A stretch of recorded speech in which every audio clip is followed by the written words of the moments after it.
Hi everyone, Glenn McClure here, talking with my dear friend and colleague Craig Milewski, okay, former professor at Paul Smith's College, okay, and we're going to spend just a couple minutes here talking about this new emerging field of environmental humanities because this is an important backdrop to the project that I'm working on these days. So Craig, would you introduce yourself, kind of how you came to environmental humanities? Sure.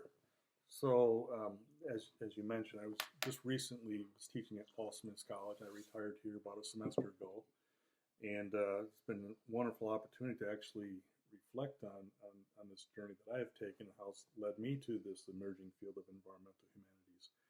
So, just my background, I do have a bachelor's of science in fisheries from Michigan State University, and I have a master's and a PhD from South Dakota State University, science degrees. And I have been employed with the Minnesota Department of Natural Resources as an assistant fisheries research biologist and as a watershed ecologist with East Dakota Water Development District in eastern South Dakota. And so much of this work was basically scientific in nature, going out collecting a lot of data, putting reports together, talking to the general public at many different times at meetings, evening what could I say, lake association meetings and such about the findings, what they mean, and and then finally getting a job at Paul Smith's College as a professor in fisheries and wildlife, environmental science, and most recently ecological restoration. One of the things along the journey that I realized missing from my own background was the humanities component. I think the one course that I can remember as an undergrad taking was philosophy. And the conversation I remember at that time was, do trees have rights? And this was in the early 1980s. And just a simple question like that for someone who was 18 years old started opening up different ways of thinking or looking at things. What kind of questions should we be asking? What kind of answers should we be seeking, if there are answers? And I didn't realize how important that was, though, until so many years later, especially working for the Department of Natural Resources. Now, there's that word, natural resources, and realizing, my goodness, everybody on the landscape, working the landscape, has a story that they're living by. I was thinking about, is this little scientific story that I'm going to share with people, is that really going to have much of an influence when there's these larger narratives that seem to be dominating the mental or psychological landscape of people? And so finally at Paul Smith's College, probably about, you were part of this too, Glenn, a group of faculty who started talking about the humanities or environmental humanities. How do we introduce a bigger component of this into the curriculum? Which led to this exploration of what exactly is the humanities and what exactly is the environmental humanities. And what a wonderful journey that was. And because, the humanities is often thought of, I suppose, and you can correct me here, add to this, because I'm really kind of fresh into all this, which I find exciting, is that the humanities, you often take a deep dive into literature or music or arts in one way or another, whereas the environmental humanities has a very, well, I don't want to say specific purpose, an emerging purpose of looking at ecological issues, environmental issues as social issues, and trying to bridge or integrate the natural sciences, the social sciences, and the humanities, and using that combination to create a new configuration of a new integration of knowledge or wisdom, I suppose, to look at the dominant narratives, identify them first of all. What are these stories that we keep telling ourselves that keep us moving in certain ways? And second, first identifying those narratives. Second is, what are the short-term and long-term effects of those dominant narratives on how we live day to day and how we live, how that affects our relationship with other people and the environment around us. And then third, either creating or restoring narratives, creating new narratives, or restoring old narratives that have a more positive influence in how we perceive our relationship with each other and the world around us. And in this day and age, with things like climate change, loss of biodiversity, a disconnect of people from their natural environments, however you want to define that, seems more critical than ever, not just in academia, but in the world outside, definitely in the world outside academia, that we start to understand how this environmental humanity, what kind of tools can it provide us to move ahead, I suppose.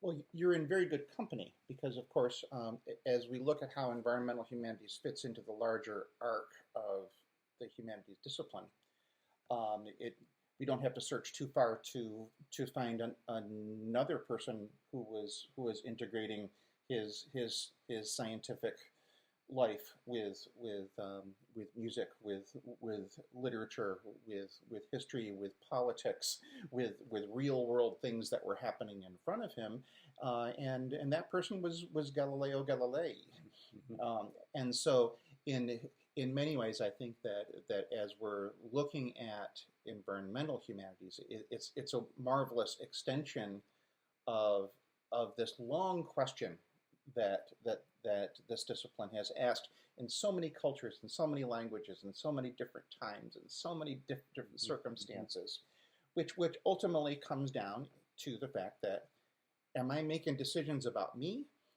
or am I making decisions about us? And once we get to the environmental humanities, the us includes all the natural world. It isn't just us as human beings, and so I think it's an exciting time to be a humanities person right now, because here's a whole new body of questions that we can apply both old authors to, who have asked those questions in formative ways, informative narratives in our Western world, but also who are those new authors?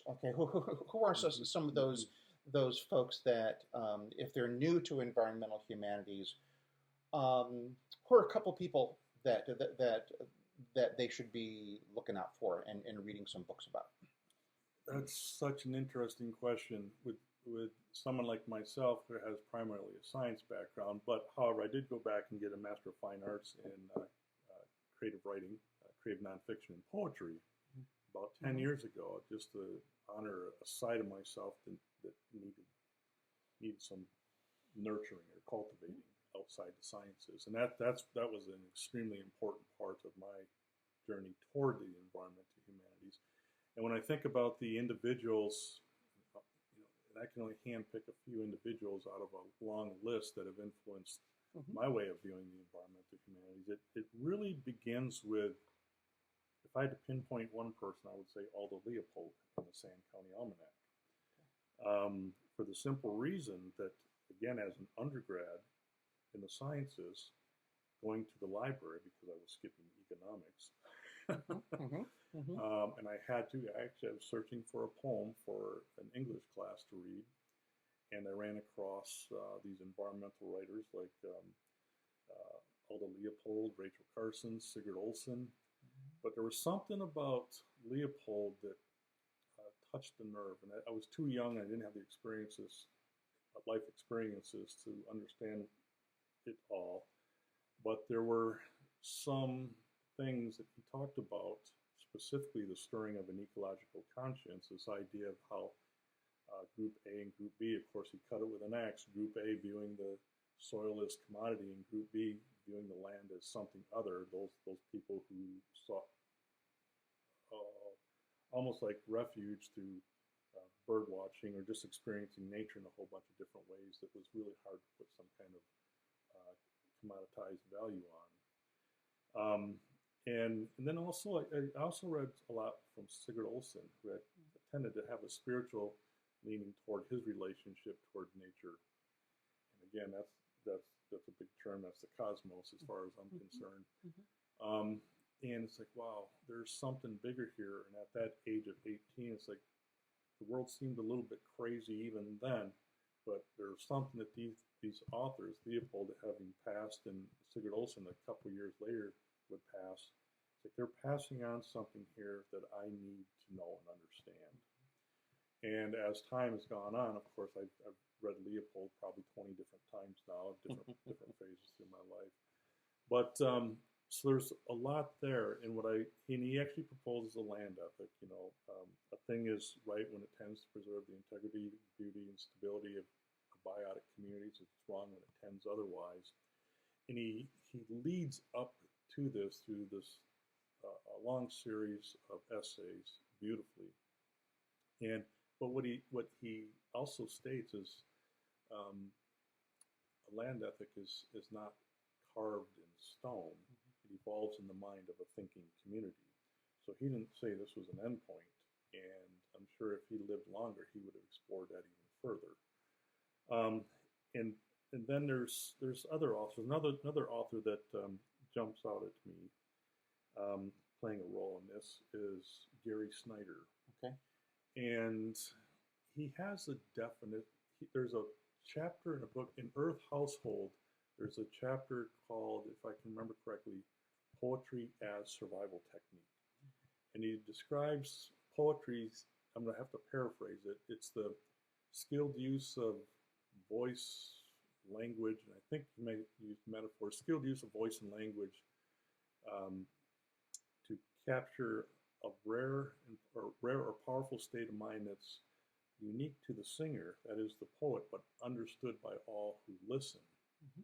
Thought there's something there, and there's a relationship between that and the stirring of an ecological conscience, trying to put in a word something that's very challenging or to put into words, at least the way we use words. Mm-hmm. And then many years later, I discovered Alan Watts, who I think passed in 1973, but he seems to be becoming more and more popular. His YouTube videos, there's so much on Alan Watts out there now. There's just one video I would encourage everyone to view, and that is Conversation with Myself. Mm-hmm. And he describes how when he's up there in this natural environment, he feels like he's inside this brain, and everything is wiggly. And it just contrasts with our ways of thinking in straight lines and boxes. And near the end of that video, he just talks about like the happening. Nature is happening on its own accord. It's just doing what it does without any effort. And how do we as human beings let go of our ego so that we can actually do something? He said, you can't let go, you can't get rid of the ego with the ego, so how are we going to do this? He said, by letting it happen. And so there's this happening out there right now. We look out the windows and it's just, there it is. Mm-hmm. It's not asking anything of us, it's just happening. Mm-hmm. And then Thomas Merton, Trappist monk from Gethsemane. Trappist monk. He actually had conversations with Rachel Carson, or at least was exchanging letters with her, I believe. And he had also read a Sam County Almanac by Alda Leopold.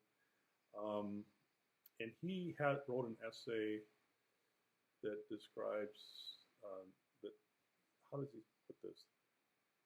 An ecological conscience is also a social conscience, mm-hmm. not separating out the two. Mm-hmm. And we've done such a wonderful job in the past of separating things out, thinking they're separate up here, but they're really not mm-hmm. separate in reality. Yeah, and also for Merton, okay, him coming to the topic as a contemplative monk who has chosen a contemplative religious life based in the ancient Hebrew and Christian scriptures and all the philosophers attached to that. He actually reminds us, okay, that this ecological conscience goes back to Genesis 1. He reminds us of that connectivity in the act of creation, okay, that comes from the Hebrew scriptures, which is retold in many different ways in other creation stories from other traditions. But he reminds us that those in the Hebrew and the Christian world really have a place in this dialogue right now. Yeah, yeah, and I think that's one thing that's wonderful about the environmental humanities is it makes an attempt to integrate knowledge and wisdom from all these world traditions, philosophies, religions, spiritual ways, Western, Eastern, indigenous, however you want to describe that. It's not, it's all inclusive in terms of its exploration. And which makes me think of Robin Wall Kimmerer and braiding sweetgrass. And those braids are, let's see, I just reading this, the science, spirit, and story. Science, spirit, and story. And she has that in her preface. Science, like this Western way of Western approach to science, or to understanding the world around us through the sciences. This idea of objectivity, that we separate ourselves from it so we can understand it without bringing in bias. And then traditional ecological knowledge or indigenous ways, which, and I hate to, this is just my interpretation, and I hope I'm not too far off base. The idea, this is where the spirit is, and this is this understanding that we can be in dialogue with the world around us and understand that all these other organisms have something to teach us, and there's something deeply spiritual about that. It's a form of listening, and that let's see, that original instruction was essentially just to walk gently and learn from other as you move through the world, rather than just calling it thinking of it as object, and which gives you kind of permission to do whatever you want with it. And then the third one is story. And she talks about this too, the old stories and new stories that can help us basically live more peacefully with each other and with the other beings, trees, or the flora and fauna around us.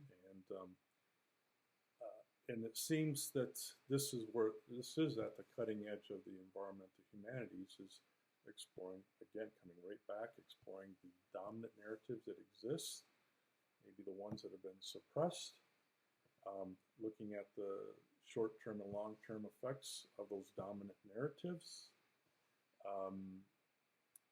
And then third, just co-creating, restoring these narratives that will help us live, I can't help but the words, more peaceably with the world around, in and with the world around us. Right. Yeah. Oh, that's such a wonderful sort of way to pull things together. I think one of the other things that Robin Kimmerer reminds us of in her chapter, The Grammar of Animacy in Braiding Sweetgrass, is that she shows off her humanities skills, okay, by going back and asking questions about first principles, okay, and not just what are we saying about the environment and how that affects our policies and the practical work that you started your career in now, right? But also she goes back before that and says, well, how does the very grammar of Western languages affect our perception of the natural world with our languages, describing most of creation as nouns, person, places, or things, as opposed to verbs, things that were something, are now something, and becoming something. Okay, that changes our perception of the commodification of the natural world. It changes so many things, and so I think you've provided us with some wonderful with a wonderful reading list to go and check out. Okay, and some ways for us to start to make these connections between this new emerging field and the legacy of of the humanities, both Western and non-Western, behind us. So good. Thank you. Well, thank you, Glenn.